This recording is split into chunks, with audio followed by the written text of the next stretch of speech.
I will let you know. Tigilan nyo yan na paulit-ulit. Totoo lang. Guys, old news na yan. No, I'm not. I've never been, and I hope one day I will be, and I will let you know. Tigilan.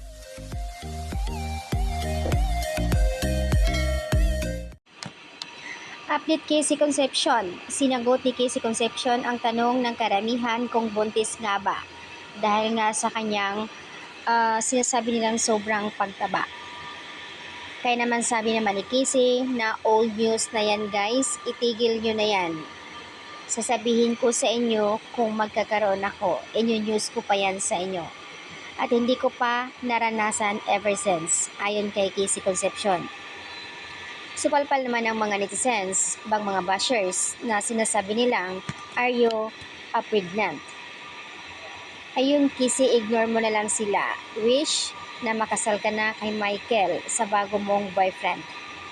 Talaga naman sobra na yung mga ibang tao, sobrang mapanghusga. Hindi talaga mapigilan, lalo na ngayon nagbalik showbiz na si Kisi.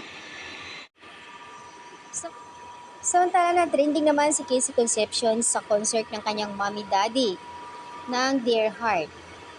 At kasama nga ni Casey ang kanyang boyfriend na si Michael. Samantala, hindi na mga maiwasan na sabihin ni Sharon Cunita na take care of my baby, Michael.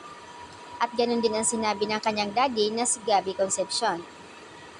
Natutuwa naman ang ibang mga netizens sa pagpaalala ni Sharon kay Michael na despite nga 30 plus na si Casey, tinatawag pa rin niya the only one, my baby. Payo naman ng ibang mga netizens na sana wag bigyan ng kahulugan ang pagtaba ni Casey and wag naman sana nila ibabash dahil napakabait naman talaga ni Casey Concepcion.